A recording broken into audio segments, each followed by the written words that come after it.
Okay बच्चों, last class में हमने वही चल रहा था अपना कि नॉर्मल फोर्स कैलकुलेट कैसे करते हैं, वही अपन सिंपल सा एफबीडी बनाओ।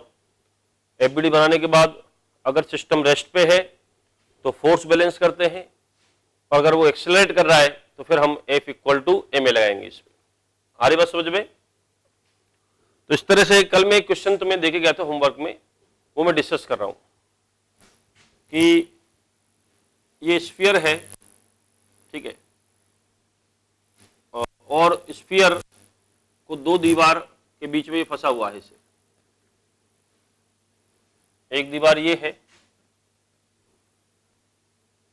एक दीवार ये है।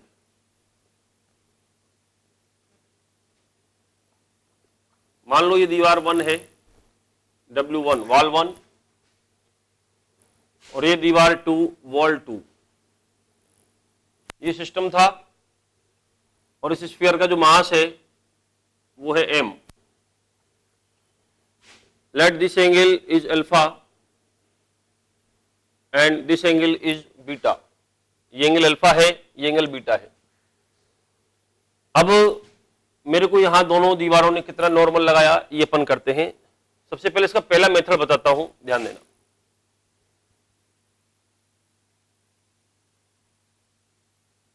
पहला मेथड जो एक ट्रेडिशनल है कि हम इसका एफबीडी बनाएं, फ्री बॉडी डायग्राम बनाएं, और फ्री बॉडी डायग्राम बनाने के बाद में और फिर इस पे कौन कौन से फोर्स है वो बैलेंस कर दें। बैलेंस इसलिए क्योंकि इसका कोई एक्सीलरेशन नहीं है। इन दोनों दीवारों के बीच में ये जो स्फीयर है इस तरह से फंसा हुआ है, और स्फीयर फंसा हुआ है तो कैसे कैसे फोर्स लगेंगे जरा देखते हैं। तो देखिए, मैं स्फीयर का एफबीडी बनाऊं तो स्फीयर पे कौन कौन से फोर्स है सुनो। सबसे पहले जो अर्थ लगाएगी इस पे mg, वो वर्टिकली डाउनवर्ड्स है। फिर ये इसका पॉइंट ऑफ कांटेक्ट है वॉल नंबर 1। ये दीवार जो नंबर 1 है वो यहां से इस पे नॉर्मल आएगी। देखो, तो ये इसका पॉइंट ऑफ कांटेक्ट है, और पॉइंट ऑफ कांटेक्ट जो है उसको सेंटर से पास आउट कराओ, इसलिए इस पे जो नॉर्मल होगा ऐसे होगा। इसको मैं बोल देता हूं N1। पॉइंट ऑफ कांटेक्ट पे नॉर्मल होगा N1। इसी तरह से यहां से दीवार नंबर जो 2 है वॉल 2, वॉल 2 का पॉइंट ऑफ कांटेक्ट है, और यहां से इस पे नॉर्मल ऐसे लगेगा। ये उसको मैं यहां दिखा दूं, यहां से नॉर्मल इसके सेंटर से, क्योंकि स्फीयर पे कभी भी नॉर्मल लगाना है तो पॉइंट ऑफ कांटेक्ट को सेंटर से ज्वाइन कराओ।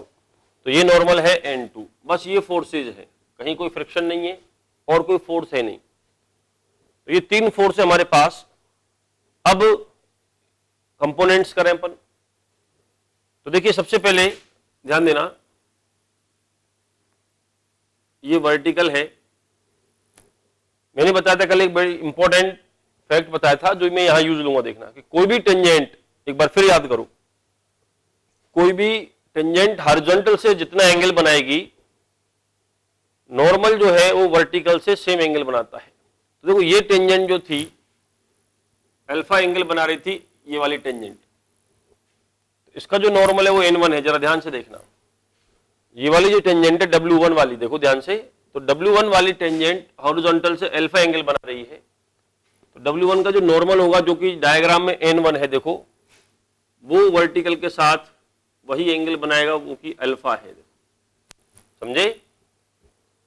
इसी तरह से यहां पे देखें अपन, यहां पे N2 जो है, N2 हॉरिजॉन्टल के साथ जो एंगल बनाएगी वही इसका जो नॉर्मल है वो N2 है। यानी दीवार नंबर 2, ध्यान से देखना, ये जो टेंजेंट है ये हॉरिजॉन्टल के साथ जो एंगल बना रही है वही इसका जो नॉर्मल होगा, यानी N2 वर्टिकल के साथ एंगल बनाएगा, यानी ये बीटा होगा। ये मैं कहना चाह रहा था, ठीक है। तो कौन से अल्टरनेट एंगल है, कौन से करस्पॉन्डिंग एंगल है, वो सारे रामायण खत्म हो जाती है। सिंपल से एक याद रखो, टेंजेंट हॉरिजॉन्टल से जो एंगल बनाती है वही नॉर्मल वर्टिकल के साथ बनाएगा। तो अब मैं इसके कंपोनेंट्स करूं। क्लियर दिख रहा है कि N1 और N2 के दोनों कंपोनेंट इधर आएंगे। N1 का कौन सा आएगा जरा देखना। N1 का एक कंपोनेंट N1 cos अल्फा वो ऊपर की तरफ आएगा, और इधर जो कंपोनेंट होगा वो होगा n1 साइन अल्फा। इसी तरह n2 का जो कंपोनेंट है वो उधर होगा n2 कॉस बीटा, और इधर जो कंपोनेंट होगा वो होगा n2 साइन बीटा। बात समझ आई? n1 n2 के कंपोनेंट कर लिए। अब तुम चाहो तो n1 n2 को हटा सकते हो, इसके हमने टुकड़े कर लिए, इसका रिजोल्व कर लिया इसको, ये लो, ठीक है। वेक्टर को रिजोल्व करने के बाद मेन वेक्टर हटा लें अपन, n1 के दो टुकड़े रख लिए, n2 के दो टुकड़े रख लिए। अब बैलेंस क्लियर दिख रहा है। क्या दिख रहा है? देखो, ये दोनों जो कंपोनेंट है वर्टिकल, यानी व्हाट आई वांट टू से कि n1 cos alpha plus n2 cos beta, n1 cos alpha plus n2 cos beta, this should be balanced by mg। ये दोनों मिलके mg को बैलेंस कर रहे हैं। ये इक्वेशन 1।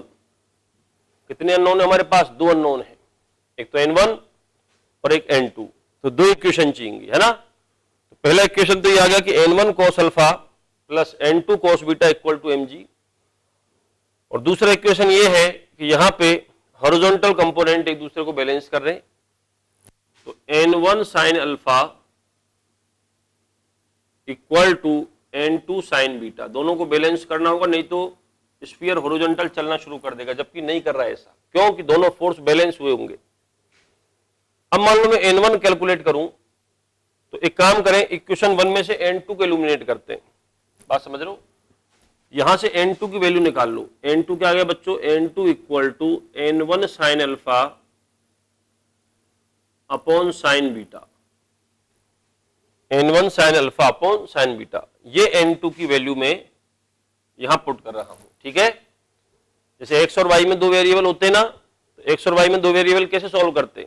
x और y में से किसी एक को एलिमिनेट करते। ऐसे में n2 को एलिमिनेट कर रहा हूं, n2 की वैल्यू यहां पुट कर रहा हूं, तो I have n1 cos alpha, देखते जाना, n1 cos alpha plus n2 की जगह क्या लिखूंगा? n1 sine alpha upon sine beta. ये तो हुआ n2, ये तो n2 और काय से मल्टीप्लाई होगा? cos बीटा, और इक्वल टू mg। बच्चों मैंने n2 की वैल्यू रख दी है ना, n2 की वैल्यू यहां पुट की है, देखो सब। अब इसको सॉल्व करते हैं, तो इसका एलसीएम आ जाएगा साइन बीटा। ध्यान से देखना, एलसीएम आएगा साइन बीटा, ऊपर आएगा n1 cos alpha into sine beta, ऐसे मान लो इसको, एलसीएम साइन बीटा, तो n1 cos alpha sine beta plus n1 sine alpha cos beta equal to mg, क्योंकि हमें आंसर उन्हीं टर्म्स में देना होता है जो क्वेश्चन में दे रखी हैं। तो क्वेश्चन में हम हमारा जो भी आंसर आएगा, हमेशा याद रखो फिजिक्स में या कुछ भी उसमें, मतलब कि आंसर हमेशा उन्हीं टर्म्स में दिया हुआ होना चाहिए जो क्वेश्चन में गिवन है। जैसे एक तो m दे रखा था, एक अल्फा और बीटा, तो अल्टीमेट आंसर हमारा m अल्फा बीटा की टर्म्स में आएगा। जी आ सकता, जी तो कांस्टेंट है, समझ रहे हो ना। अब ये नहीं कि कोई n1 आ रहा है अननोन, n2 अननोन आ रहा है ना। तो n1 ऊपर से कॉमन ले लिया, ऊपर से कॉमन लेंगे तो you have cos alpha sine beta plus sine alpha cos beta equal to, इसको क्रॉस मल्टीप्लाई कर दूं बच्चों, तो I have mg sine beta, ठीक है। अब ये ब्रैकेट के अंदर जो बना हुआ है इसको एक बार ध्यान से देखो, sign A cos B plus cos A sine B है कि नहीं बताओ? तुमने बेसिक मैथमेटिक्स में पढ़ा है, sine A cos B plus cos A sine B, ये होता है sine of A plus B बच्चों। तो n1 into sine of alpha plus beta equal to mg sine beta, ठीक है। तो n1 इक्वल टू आ गया mg sine beta divided by sine of alpha plus beta. ये इसको नोट करो, ये आ गया n1 सब। अरे से दीवार नंबर 1 कितना नॉर्मल लगाएगी? इतना नॉर्मल लगाएगी। और अगर n1 की वैल्यू हम यहां रख दें, ध्यान देना, n1 की वैल्यू अगर यहां पुट करोगे तो हमारे पास n2 भी आ जाएगा। तो क्या आ गया जरा n2 देखो, मिटा रहा हूं बच्चों उसको मैं, है ना। तो n2 क्या आएगा जरा देखना, n2 इक्वल टू, यहां पुट कर दो बस n1 की वैल्यू, तो n2 आ जाएगा मेरे पास, n2 इक्वल टू क्या है बताओ, n1 पुट करो, mg sine beta divided by sine of alpha plus beta, ये तो हो गया n1 into sine alpha upon sine beta, यही था ना। n2 की वैल्यू में बेटा n1 की वैल्यू पुट कर दो, ठीक है। तो साइन बीटा से साइन बीटा कैंसिल, तो n2 आ गया क्या, mg sign alpha upon sine of alpha plus beta. तो ये m1 n2 की वैल्यू हमारे पास आ चुकी है। आया कि नहीं समझ में बताओ। ये बिल्कुल ट्रेडिशनल मेथड था, इसमें हमें केवल क्या करना है, एफबीडी बनाना है, फ्री बॉडी डायग्राम, और फ्री बॉडी डायग्राम बनाने के बाद इसमें अपन इसके कंपोनेंट्स करेंगे, और कंपोनेंट करने के बाद में फोर्स बैलेंस करने थे, क्योंकि स्फीयर किसी भी डायरेक्शन में एक्सिलरेट नहीं हो रहा था। तो कंपोनेंट करने के बाद में ये अपने पास आंसर यहां से आएंगे, ठीक है, ओके। अब इसका दूसरा मेथड क्या है उसको मैं थोड़ा सा इंट्रोड्यूस करता हूं, क्योंकि वो इजी मेथड है, ध्यान देना, ठीक है। तो देखिए इसका सेकंड मेथड एक थ्योरम है, ध्यान से समझना पहले थ्योरम क्या है, और वो हमारे काफी क्वेश्चन में हमारे लिए बेनिफिशियल होगी, उसमें बहुत सारे कंपोनेंट करना बच जाते हैं। वो थ्योरम क्या है ध्यान देना, इसको नोट करना बच्चों, है ना। मेथड 2 जो है, एक थ्योरम पहले मैं डिस्कस करता हूं, उससे हमें काफी आसानी हो जाएगी। देखो वो है लेमीज थ्योरम।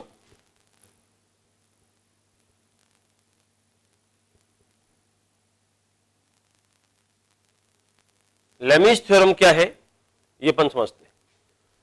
लेमीज थ्योरम ये कहती है, देखो कि जैसे कोई पार्टिकल है, ध्यान से देखना, और इस पार्टिकल पे 3 फोर्स लग रहे हैं। कितने बच्चों, 3 फोर्स हैं। मान लो पहला फोर्स है ये इधर F1, पहला फोर्स, दूसरा फोर्स इधर है F2, और तीसरा फोर्स इधर कहीं मान लिया अपन ने F3।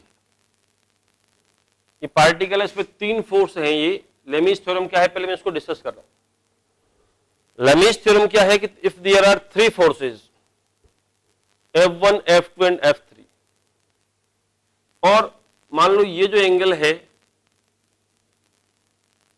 वो अल्फा है, ये जो एंगल मान लिया ये बीटा है, और बच्चों ये जो एंगल है ये मान लिया अपन गामा। तो लेमीज थ्योरम क्या कहती है, अगर 3 फोर्सेज के इन्फ्लुएंस में, सुनो स्टेटमेंट क्या है, इफ अ पार्टिकल, नोट कर सकते हो लेमीज थ्योरम क्या है। If a particle is equilibrium, if a particle is in equilibrium in the influence of 3 forces, कोई पार्टिकल 3 फोर्स के इन्फ्लुएंस में इक्विलिब्रियम में है, देन इसका स्टेटमेंट क्या है सुनो, then F1 upon sine alpha equal to F2 upon sine beta equal to F3 upon sine gamma होता है।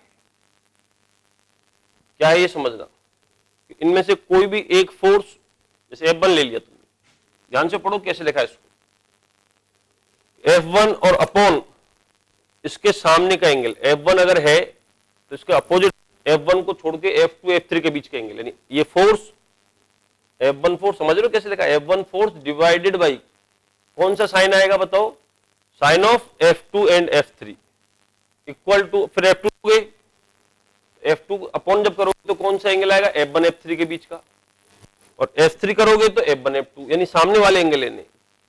पहला फोर्स अपॉन रिमेनिंग 2 के बीच का एंगल, F1 अपॉन 2 और 3 के बीच का एंगल लेना है, उसका साइन लेना, मतलब इक्वल टू F2। अब F2 पर ले लिया तो कौन सा आएगा बताओ, F1 और F3 के बीच का साइन लो, और इक्वल टू F3 लिया तो फिर नीचे का साइन आएगा, F1 और F2 के बीच के एंगल का साइन लेना है।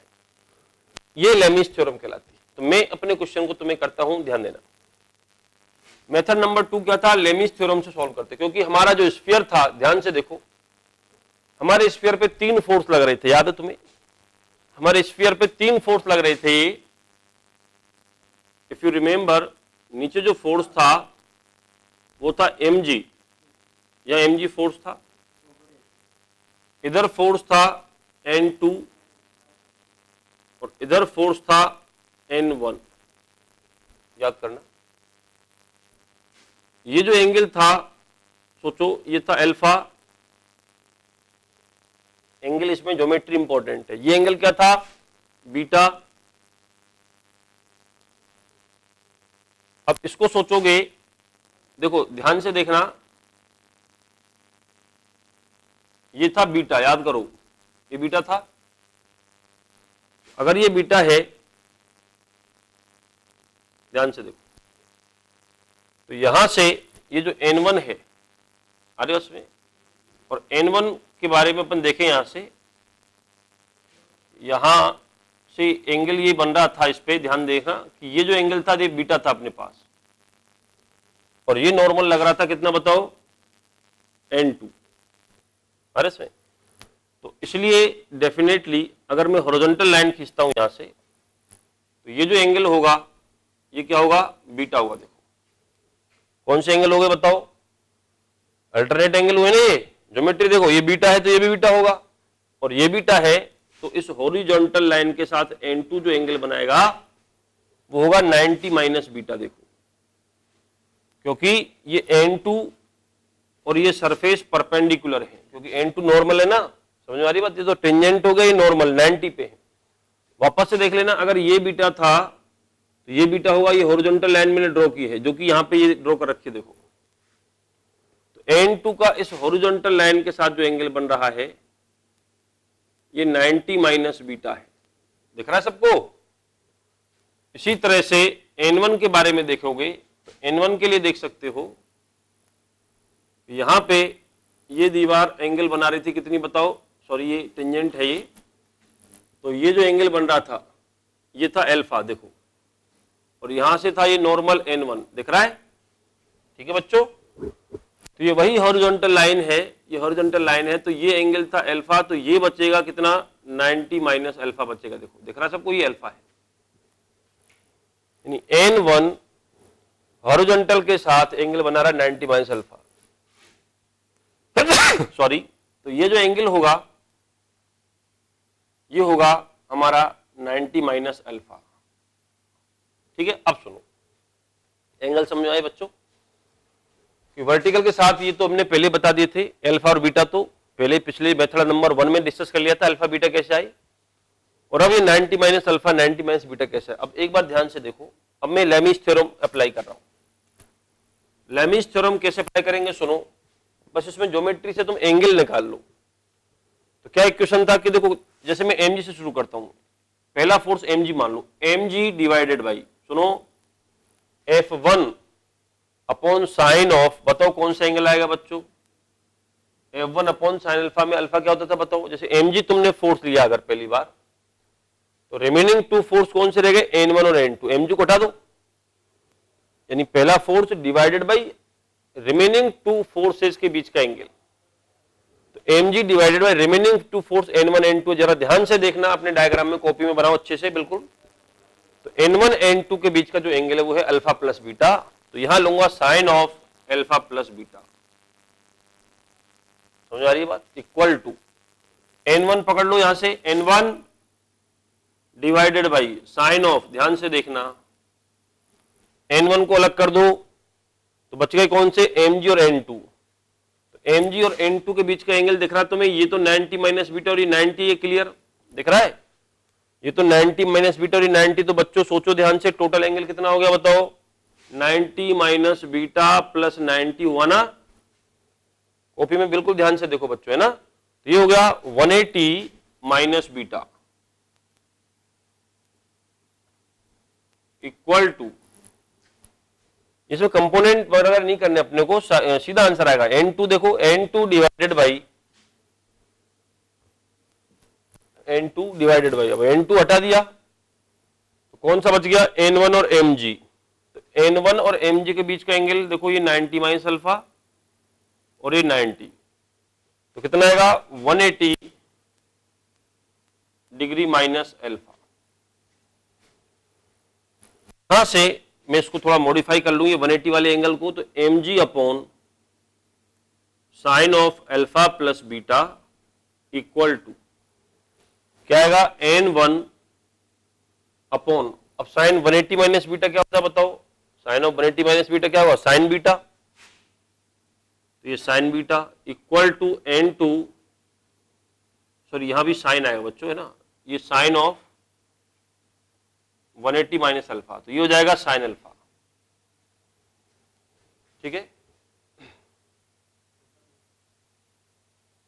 हाँ बच्चों, तो ये इक्वेशन बन गई हमारे पास। अब कुछ नहीं करना बस, तो यहां पे इसको क्रॉस मल्टीप्लाई करें तो you have N1 equal to, अब देखो कंपोनेंट करने की जरूरत नहीं पड़ी, सीधा आंसर आ रहा है। देखो इन दोनों को ले लें अपन और इसको क्रॉस मल्टीप्लाई करो एक बार, देखो तो N1 आ गया कि नहीं आ गया, बोलो कितना आ गया N1, mg sine beta divided by sine of alpha plus beta, ये आंसर आया था ना।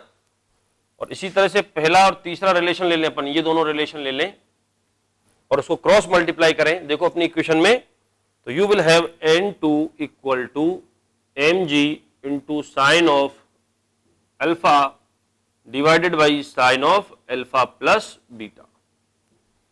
आया कि नहीं समझ, बोलो। इस तरह से ये लैमीज थ्योरम थी, इसका यूज मैं आगे भी लूंगा, देखना जब मैं टेंशन फोर्स पढ़ाऊंगा। अभी हम कौन सा फोर्स पढ़ रहे हैं, नॉर्मल। तो नॉर्मल फोर्स यानी कभी भी, व्हेनेवर, इसका कब एप्लीकेशन होगा कि जब भी तुम्हारे पास कोई बॉडी इक्विलिब्रियम में है, under the influence of three forces, तीन फोर्सों के इन्फ्लुएंस में अगर कोई बॉडी इक्विलिब्रियम में है, तो फिर इस केस में अपन क्या करना है कि फिर इस स्थिति में अपन को करना क्या है कि भाई ये लैमीज थ्योरम लगाओ, एंगल वगैरह निकाल लेना ढंग से, ज्योमेट्री थोड़ी सी आनी चाहिए अपने को, करस्पॉन्डिंग एंगल है ना, अल्टरनेट एंगल, ये ज्योमेट्री आनी चाहिए। उसके बाद अगर एक बार एंगल वगैरह आ गए तो फिर सीधा सीधा लैमीज थ्योरम लगाओ, F1 upon sine alpha equal to F2 upon sine beta equal to F3 upon sine gamma. ठीक है, तो ये क्वेश्चन हम लैमीज थ्योरम की मदद से भी कर सकते हैं। चलो अगला क्वेश्चन देखते हैं बच्चों, ध्यान देना। Let us have the next question.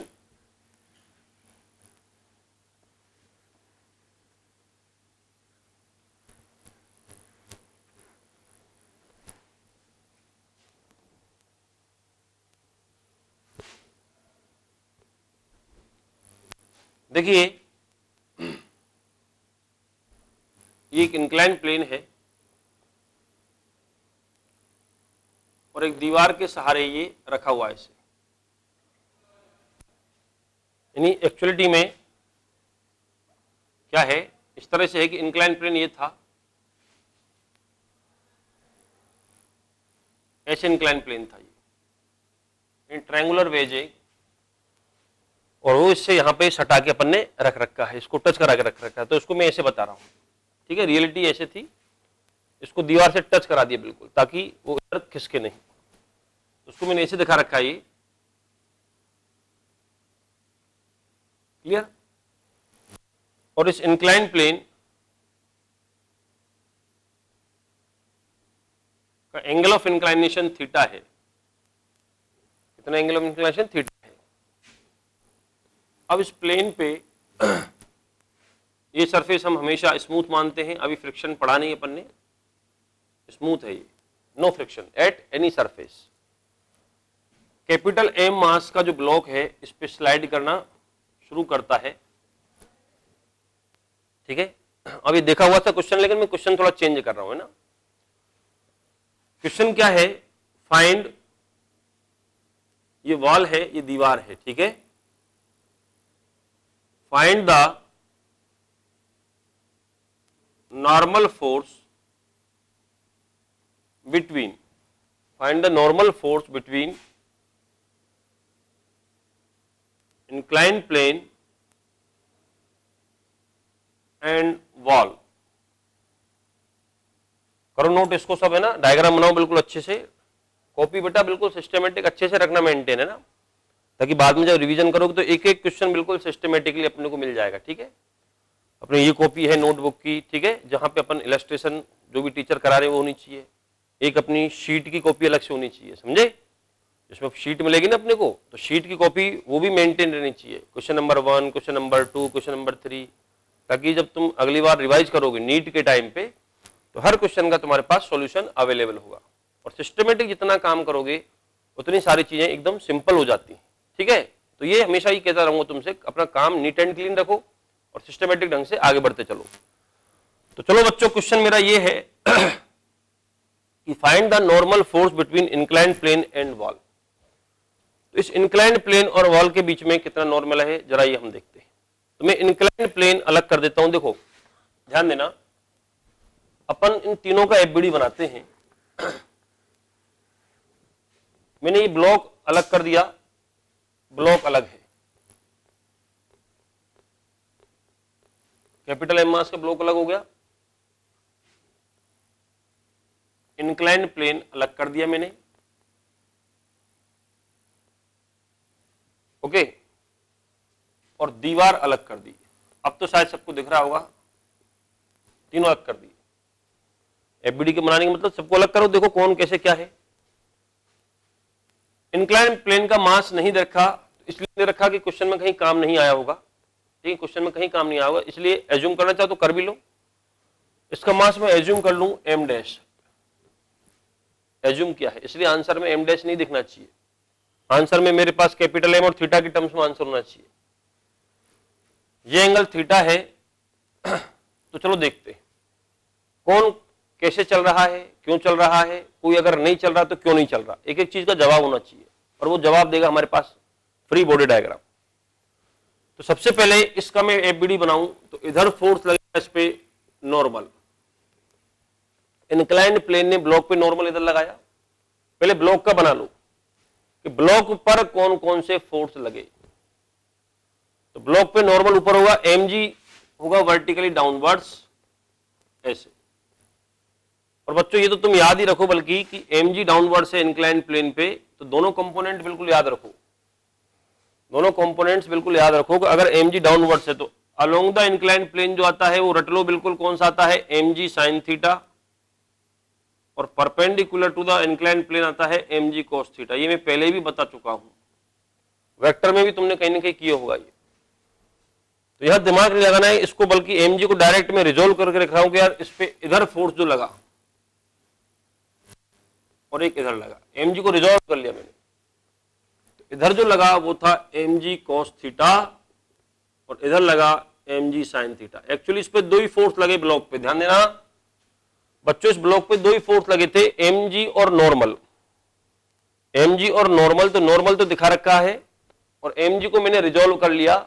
Resolve भी अब तुम याद रखो क्योंकि हमेशा एक तो कंपोनेंट इंक्लाइंड प्लेन के अलोंग mg sin थीटा आता है और एक इंक्लाइंड प्लेन के परपेंडिकुलर आता है mg cos थीटा। समझ में आई बात? अब आ जाओ इस ट्रायंगुलर वेज पे या इंक्लाइंड प्लेन जिसको हम कहते हैं। सोचो पहले मन में, सभी सोचो, दिमाग लगाओ, इंक्लाइंड प्लेन पे कितने फोर्स लग रहे होंगे, पहले सोचो आराम से।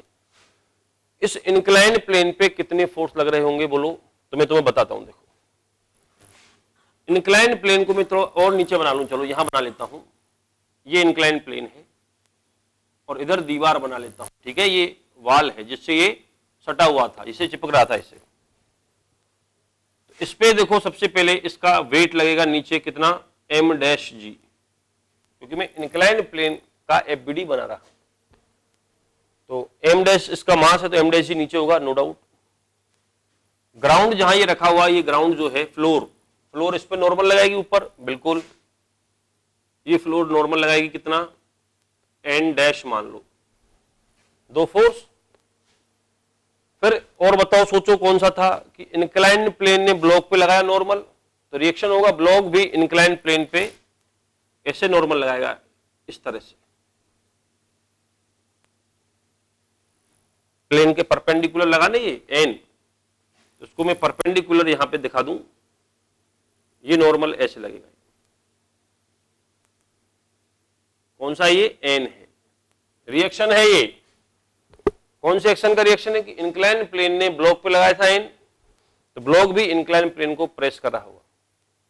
यहां तक समझने के बाद अब चीजें फील होना स्टार्ट होंगी कि यार ठीक है, ना तो इंक्लाइन प्लेन हॉरिजॉन्टल चल रहा है, सोचो, ना तो इंक्लाइन प्लेन हॉरिजॉन्टल चल रहा है होने का मतलब एक्सीलरेट कर रहा है, तो ना तो हॉरिजॉन्टल एक्सीलरेशन है, ना ही इसके पास कोई वर्टिकल एक्सीलरेशन है। Is it clear? ना तो इसके पास हॉरिजॉन्टल एक्सीलरेशन है, ना ही इसके पास कोई वर्टिकल एक्सीलरेशन है। तो इसलिए नॉर्मल जो फोर्स है, यहां से अपन देखें कि अगर ये एंगल थीटा है तो बच्चों ये एंगल थीटा होगा। देखो ज्योमेट्री थोड़ी आनी चाहिए। कौन से एंगल हो गए बताओ? ये हॉरिजॉन्टल से एंगल थीटा क्यों हुआ? Corresponding angle. और ये अगर थीटा है तो ये एंगल जो होगा ये होगा कितना? 90 माइनस थीटा, क्योंकि ये इंक्लाइन प्लेन है, ये नॉर्मल है। देखो तो 90 पे होंगे तो 90 माइनस थीटा होगा, और ये 90 माइनस थीटा है तो वापस से ये थीटा होगा। देखो ध्यान से देखो एंगल सभी, ये थीटा था तो पहले तो ये थीटा हुआ, कॉरस्पॉन्डिंग एंगल्स। ये थीटा है तो ये 90 माइनस थीटा, क्योंकि ये प्लेन और नॉर्मल परपेंडिकुलर है। और ये 90 माइनस थीटा है तो ये हॉरिजॉन्टल और वर्टिकल डॉटेड लाइन है वर्टिकल वाली, ये 90 पे होंगे तो थीटा बच जाएगा। क्लियर है सबको? तो चलो नॉर्मल के मैंने अब कंपोनेंट किए, यहां पे ध्यान देना कैसे कि इधर जो थीटा की डायरेक्शन में वो आएगा n cos थीटा, इधर आएगा n sin थीटा। ध्यान से देखना, और इस n को अब तुम चाहो तो हटा दो, इसके टुकड़े कर लिए। अब तुम्हें पता लगेगा कि दीवार ने नॉर्मल क्यों लगाया। ये इंक्लाइंड प्लेन वर्टिकल नहीं चल रहा, वो तो समझ में आ रहा है। इंक्लाइंड प्लेन वर्टिकल नहीं जा रहा, वो तो समझ में आ रहा है, क्योंकि n dash equal to this plus this हुआ होगा। लेकिन इस n sin थीटा की वजह से इंक्लाइंड प्लेन को इधर धक्का लगेगा कि नहीं बताओ? इसीलिए जैसे इसको रखोगे तो ये इसको इधर प्रेस करेगा, चलना चाहेगा, ये इधर की तरफ चलना चाहेगा, लेकिन कांटेक्ट होने की वजह से ये रेस्ट पे होगा। तो दीवार इस पे क्या करेगी बच्चों? कॉन्टैक्ट सरफेस के परपेंडिकुलर इधर नॉर्मल लगाएगी, वो n डबल डैश मान लिया मैंने। अगर ये दीवार नहीं होती बच्चों, दीवार नहीं होती तो ये क्या होता? इंक्लाइन प्लेन खिसकना शुरू कर देता, इधर की तरफ चलना शुरू कर देता। कौन से फोर्स की वजह से? n sin थीटा की वजह से। लेकिन दीवार ने इसको रोके रखा है। ऐसे क्वेश्चन भी हम करेंगे आगे, ठीक है, थोड़ा एडवांस लेवल पर जाएंगे जब, जिसमें दो ब्लॉक एक साथ चल रहे हैं, इंक्लाइन प्लेन इधर जाएगा, ब्लॉक इधर फिसलेगा, तो मैं एक मोशन पढ़ाऊंगा वहां पे, कंस्ट्रेंट मोशन। तो कंस्ट्रेंट मोशन की मदद से ये क्वेश्चन आसानी से होते हैं। फिलहाल तो रेस्ट पे है, तो अब मैं यहां कह सकता हूं कि हमारा जो क्वेश्चन था उस पर ध्यान दो कि दीवार ने इंक्लाइंड प्लेन पर कितना नॉर्मल लगाया। तो ये क्लियर दिख रहा है कि दीवार ने अगर n डबल डैश लगाया तो n डबल डैश का इक्वल होगा equal to n sin theta. n double dash equal to n sin theta के इक्वल होगा। बोलो समझ में आई की बात? नहीं बताओ ये, ठीक है। अब n double dash equal to हो गया n sin थीटा, तो n डबल डैश अब n कहां से लाऊं? इशू ये भी है कि n कहां से लाऊं? n यहां से, देखो यहां से मिलेगा n, इस ब्लॉक के एबीडी से, क्योंकि तुम्हें पता है कि जो ब्लॉक है बच्चों ध्यान देना, जो ब्लॉक होगा वो ब्लॉक इस डायरेक्शन में फिसल रहा है, कितने से बताओ? g sin थीटा से। इसका इधर कोई एक्सीलरेशन नहीं, इसका इधर कोई एक्सीलरेशन नहीं है, तो ब्लॉक का हमें मालूम है कि इधर इंक्लाइंड प्लेन के अलोंग जो फिसलेगा ये g sin थीटा से फिसलेगा, और ये आपस में बैलेंस करेंगे। तो n की वैल्यू मिल गई मेरे को कितना? mg। देखो ब्लॉक का मास आया, m डैश काम में नहीं आया, ध्यान देना, ब्लॉक का मास काम में आ रहा है, n डैश काम में नहीं आ रहा। तो mg cos theta into sine theta. आगे बात समझ में? अगर तुम बच्चों ध्यान से देखो तो एक लाइन का क्वेश्चन था ये, मेथड 2। सोचा करो, वही तो मैं कह रहा हूं, NLM में बस सोचना अपने को आना चाहिए। मेथड 2 इस पूरे सिस्टम पे, इस पूरे सिस्टम पे, और अगर मैं F इक्वल टू m लगाता हूं हॉरिजॉन्टल डायरेक्शन में, इधर देखो, यानी सिस्टम पे बात करते हैं। सुनो, एक लाइन में आंसर आएगा। सिस्टम पे बात करें कि F external net equal to M1A1 plus M2A2, यही पढ़ाया था मैंने, याद है? तो एक बात बताना बच्चों ध्यान से, ये सिस्टम देखो एक बार, है ना, ये फील करना सब चीजें जरूरी हैं। सिस्टम में ले रहा हूं मैं incline plane plus block. System में मेरे पास इंक्लाइन प्लेन प्लस ब्लॉक है, इस पूरे, इसका मास m डैश मान लो। तो इस पूरे सिस्टम पर एक्सटर्नल फोर्स कौन कौन से लग रहे हैं, देखना ध्यान से, पूरे सिस्टम पर एक्सटर्नल फोर्स कौन कौन से लग रहे हैं। तो इसका m डैश जी नीचे और m जी नीचे, नीचे हो गया m dash plus m into g, ये एक्सटर्नल फोर्स है, नो डाउट, बिल्कुल, क्योंकि अर्थ ने लगाया और अर्थ हमारे सिस्टम में नहीं है। तो m dash plus m into g दोनों नीचे लग रहे हैं, ठीक है। इनका आपस में जो नॉर्मल लग रहा था n, वो मैं यहां नहीं दिखाऊंगा। ये ब्लॉक इस इंक्लाइन प्लेन पे लगा रहा है, इंक्लाइन प्लेन ब्लॉक पे लगा है, दैट इज इंटरनल फोर्स, और इंटरनल फोर्स को सिस्टम के एफबीडी में नहीं दिखाते। और बताओ कौन सा एक्सटर्नल फोर्स है, और एक जो दीवार लगा रही थी वो एक्सटर्नल फोर्स है n डबल डैश। दीवार को हटा दिया अपन ने सिस्टम में से, तभी तो ये अपीयर होगा, ये देखना है ना अपने को। अब कोई के दीवार को भी मिला लो तो फिर हमारा कैसे काम चलेगा? दीवार को अगर मिला लेंगे सिस्टम में तो ये तो इंटरनल फोर्स बन जाएगा, फिर निकालोगे क्या तुम? वो पिक्चर में नहीं आएगा। इसलिए हमें जहां जैसी जरूरत है उस चीज को हम अपने सिस्टम में मिलाते हैं, जिसको आउट करना है उसको आउट कर देते हैं, ठीक है।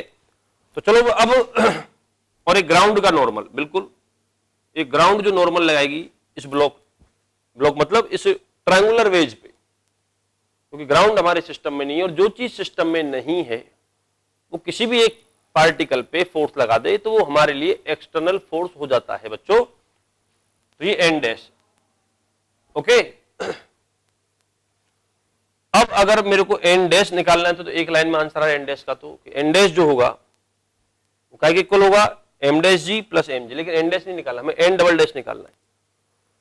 तो ध्यान से देखो, हॉरिजॉन्टल में n डबल डैश, ये हॉरिजॉन्टल में अप्लाई कर रहे अपन अलोंग x एक्सिस।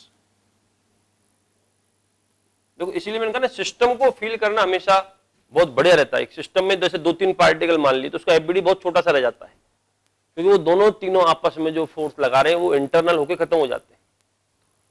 तो ये सिस्टम का एफबीडी है। तो अलोंग एक्स एक्सिस, इसको मैंने थोड़ी देर के लिए बच्चों एक्स एक्सिस कह दिया, इधर कह सकते हैं इधर एक्स एक्सिस है। तो इधर जो नेट फोर्स लग रहा है वो केवल n डैश है, इसके अलावा कोई फोर्स नहीं है, क्योंकि सभी फोर्स फिर y एक्सिस पे है, जिनका कोई कंपोनेंट भी नहीं आ सकता।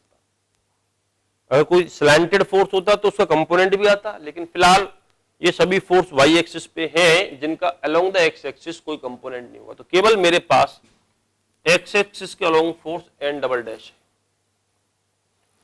तो n double dash equal to, अब सुनो ध्यान से, m1a1 along the x axis, m2a2 along the x axis. तो पहले लिखते हैं अपन इक्वल टू ट्रायंगुलर वेज का मास m डैश इंटू इसका x एक्सिस के अलोंग एक्सेलरेशन 0 है। ये तो बिल्कुल रेस्ट पे, बात समझ में?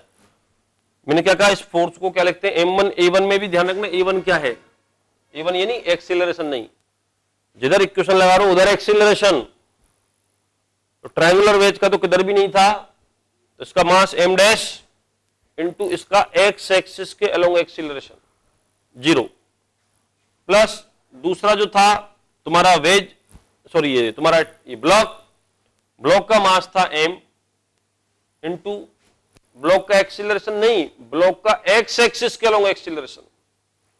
तो बच्चों देखो यहां से तुम्हें मालूम होगा, ये जो ब्लॉक था इधर जा रहा था कितने से बताओ, g साइन थीटा से। सबको याद है, मैंने पहले क्वेश्चन में कराया था ये। अब बहुत से बच्चे m इंटू जी साइन थीटा करके आ जाएंगे कि मास इंटू एक्सीलरेशन, नहीं, a2 क्या है, a2 क्या, जिधर तुमने नेट फोर्स लिया है उधर का एक्सीलरेशन है। तो जी साइन थीटा इधर है इसका एक्सीलरेशन, हमें ये वाला नहीं चाहिए बच्चों, हमें इसका ये कंपोनेंट चाहिए। देखो तो तुम देख सकते हो कि ये कंपोनेंट अगर ये एंगल थीटा है तो देखो ध्यान से, ये भी थीटा होगा कि नहीं होगा? तो भाई इधर सोचो, इधर आ रहा है ये, ऐसे मान लो, ध्यान से देखना, इधर आ रहा है ऐसे, ये इधर कितने से, जी साइन थीटा से। इसका एक्सप्रेशन नेट इधर है जी साइन थीटा, तो इधर हमें देखना चाहिए, इधर जी साइन थीटा से आता, इसका नेट एक्सीलरेशन जी साइन थीटा था। ये एंगल अगर थीटा है तो ये भी थीटा होगा, तो इसका इधर कंपोनेंट लो तो ये जो भी है g sine theta into cos वाला कंपोनेंट आएगा। जैसे एफ फोर्स लग रहा तो एफ कोस थीटा, तो m into along the x axis expression हो गया g sine theta into cos theta. तो बस एक लाइन में आंसर आ गया N double dash equal to, वही आंसर है बच्चों, देखना जो तुम एनएलएम यानी एक एक ब्लॉक के एफबीडी से जो लाए थे। तो M G sine theta cos theta, अरे बस में M G sine theta cos theta इतना नॉर्मल इसमें लगेगा। आगे समझो बच्चों क्वेश्चन, ये अपन को याद रखना है। ओके, अब मैं एक क्वेश्चन और लेता हूं लास्ट में, फिर ये नॉर्मल फोर्स के काफी क्वेश्चन हो गए बच्चों, इन्हीं की प्रैक्टिस कर लो। एलएन की शीट जो मॉड्यूल, अपना भी मॉड्यूल जो है, जो भी सबका अपन जो है प्रैक्टिस करेंगे तो ये क्लियर हो जाएगा एकदम, है ना।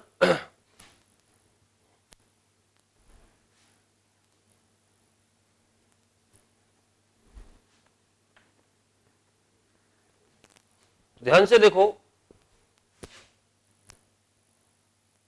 ये नीट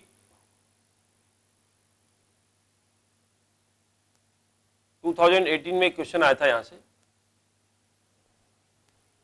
क्वेश्चन क्या था, वो इंक्लाइन प्लेन का,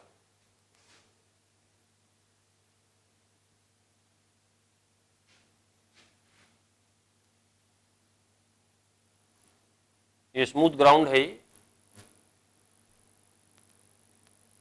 ये ट्रायंगुलर वेज और ये ब्लॉक, ये एंगल है थीटा, ठीक है। अब क्वेश्चन ये है कि पूरे सिस्टम को इधर ए एक्सीलरेशन से अपन दौड़ा रहे हैं। क्वेश्चन क्या है कि कोई फोर्स लगा करके इधर से धक्का दे करके इसको इधर दौड़ा रहे हैं। इंक्लाइन प्लेन फिक्स नहीं, इस बार चल सकता है। ओके, ये स्मूथ है, ये हमेशा मानना ही होता है। लिख देते हैं क्वेश्चन में, all the surface are smooth. कोई फोर्स लगा के यहां से इनको साथ साथ चला रहे हैं। तो क्वेश्चन ये है, find the minimum value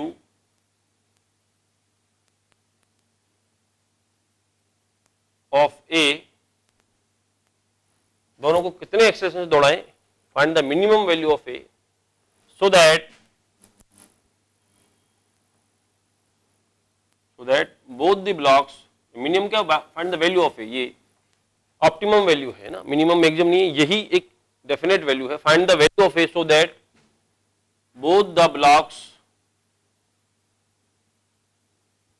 can move together।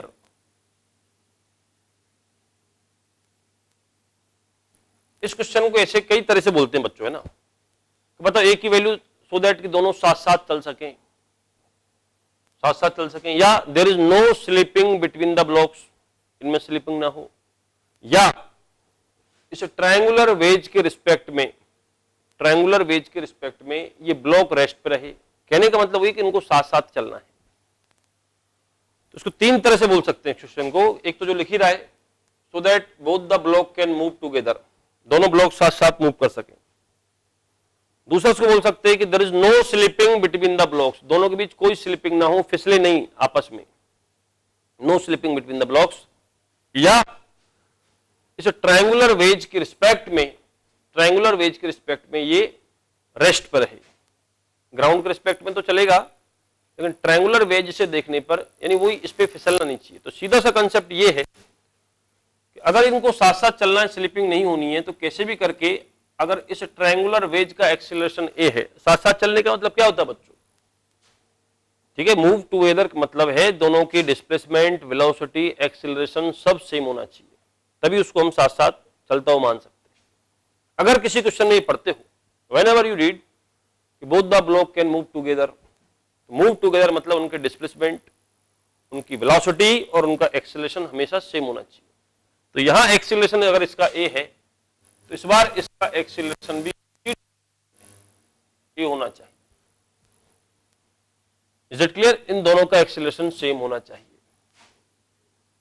तो अब ये ए की वैल्यू कितनी होगी ये अपन देखते हैं। तो ध्यान से देखो, सबसे पहले अपन इस ब्लॉक का एफबीडी बनाएं। ब्लॉक का एफबीडी देखो, इंक्लाइन प्लेन पे तुम्हें याद हो जाना चाहिए। अब तो इधर लगता है नॉर्मल, है ना, और इधर क्या लगता है, एमजी। mg। अब यहां मजेदार बात क्या है, कई बच्चे mg के कंपोनेंट कर देंगे, ज्यादा जैसा कि अपन करते हैं कि इधर आ जाएगा mg cos थीटा और इधर आ जाएगा mg sin थीटा। लेकिन मैंने तुम्हें बताया था, पहले ऑब्जर्वेशन देखो, ब्लॉक क्या ब्लॉक इंक्लाइन प्लेन पे फिसल रहा है, बताओ नहीं। ब्लॉक का नेट एक्सीलरेशन, ब्लॉक का नेट एक्सीलरेशन क्या अलोंग द इंक्लाइन प्लेन है, नहीं दिख रहा है तुम्हें क्लियर कि ब्लॉक का नेट एक्सीलरेशन इधर है। यानी अब इस बार इस क्वेश्चन में बच्चों ब्लॉक का इधर एक्सीलरेशन है और इधर कोई एक्सीलरेशन नहीं है, ध्यान देना। ये क्वेश्चन में ही दे रखा है, दोनों को साथ चलने का मतलब ब्लॉक का नेट एक्सीलरेशन इधर होना चाहिए ए, और इधर अगर नेट एक्सीलरेशन है तो वर्टिकल डायरेक्शन में कोई एक्सीलरेशन नहीं है। इसलिए कंपोनेंट किधर करते हैं, फिर सोचो कंपोनेंट किधर करते हैं, जिधर एक्सीलरेशन है और जिधर एक्सीलरेशन नहीं है। तो इस बार ध्यान देना, हमें कंपोनेंट करने हैं वर्टिकल और हॉरिजॉन्टल, वर्टिकल और हॉरिजॉन्टल। तो mg तो ऑलरेडी वर्टिकल है, इस बार मैं mg का कंपोनेंट नहीं करूंगा। देखना यहां पे हम वर्टिकल कंपोनेंट करेंगे किसके, नॉर्मल के। देखो और वही कि वही जो टेंजेंट है, टेंजेंट हॉरिजॉन्टल के साथ जो एंगल बनाएगी वही नॉर्मल वर्टिकल के साथ बनाएगा, तो थीटा हो जाएगा ये। इसमें मुझे फायदा ये होगा कि इधर मैं कह दूंगा n का कंपोनेंट n cos थीटा और इधर जो कंपोनेंट आएगा वो होगा n sin थीटा। तो अब क्लियर मुझे दिख रहा है कि भाई n cos थीटा तो mg को बैलेंस कर रहा होगा, क्योंकि तभी वर्टिकल डायरेक्शन में कोई एक्सीलरेशन नहीं है। ये मुझे कैसे पता लगा, क्योंकि ब्लॉक का नेट एक्सीलरेशन क्वेश्चन वाला हॉरिजॉन्टल में दे रखा है। ब्लॉक का नेट एक्सीलरेशन हॉरिजॉन्टल है, तभी साथ साथ चलेंगे। ये ब्लॉक का नेट एक्सीलरेशन इधर है हॉरिजॉन्टल, तभी साथ साथ चलेंगे। तो मेरे पास एक इक्वेशन तो आ गई। कई बार इस क्वेश्चन में बच्चों पता क्या पूछते हैं कि if the block triangular wedge, बहुत बड़ा क्वेश्चन है, एच वर्मा में क्वेश्चन है ये, if the block and wedge are moving together find the normal between them. तो ज्यादातर अब तक क्वेश्चनों में नॉर्मल आया था mg cos थीटा, बैलेंस करते थे, याद है। ज्यादातर क्वेश्चन में बच्चा वो लिख के आया था रटा हुआ। यहां नॉर्मल mg cos थीटा के इक्वल नहीं है, ध्यान से देखो। यहां n cos theta equal to mg है, पहली बात तो ये देखो, n cos थीटा अगर इक्वल टू mg है तो n आ गया यहां से कितना, mg divided by cos theta.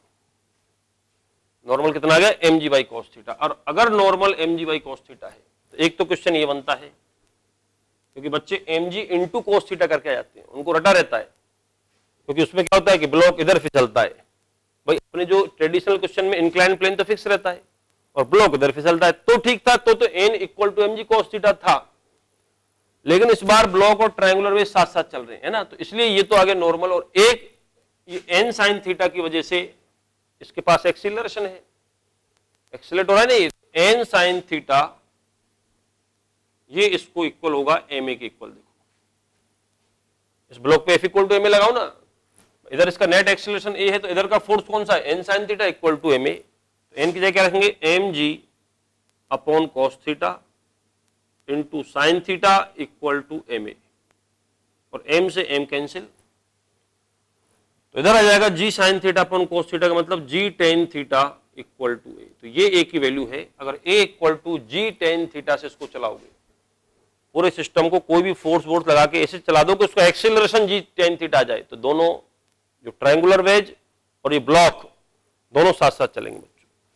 तो ये बच्चों अपना नॉर्मल फोर्स कंप्लीट हो गया है ना, नॉर्मल कंप्लीट है। क्वेश्चन ऐसा नहीं कि सभी क्वेश्चन मैंने करा दिए हैं, बस जो मेन क्वेश्चन हैं वो हम डिस्कस कर चुके हैं, और सभी क्वेश्चन डिस्कस करने के बाद अब तुम अपना प्रैक्टिस जितना करोगे बच्चों, उतना ही इस चैप्टर में जो है मास्टरी अपन कर सकते हैं। ठीक है, क्योंकि ये चैप्टर बहुत इंपॉर्टेंट है। ऐसा नहीं है कि इसमें बहुत सारे क्वेश्चन आते हैं, लेकिन इसका यूज हर जगह होगा। देखना, किसी भी मोशन को फील करने के एनालिसिस आने चाहिए अपने को, फोर्स का पूरा जो है अच्छे से आना चाहिए फीलिंग, कौन कौन से फोर्स क्या है। इसलिए इसको ट्राई करो बच्चों, है ना, जितनी भी तुम्हारे पास बुक्स हैं, है ना, अपने पहले खुद का मटेरियल, सबसे पहले अपने एकेडमी का मटेरियल वो सॉल्व करो, उसके बाद फिर अगर टाइम बचता है तो और बुक्स यू कैन ट्राई। ठीक है बच्चों, ऑल द बेस्ट। तो कल मैं टेंशन फोर्स की कैलकुलेशन के साथ मिलूंगा। अभी अपन ने नॉर्मल फोर्स की कैलकुलेशन की है, नेक्स्ट वीडियो में मैं टेंशन फोर्स के साथ यहाँ पे मिलते हैं। ओके, गुड बाय बच्चों, ऑल द बेस्ट।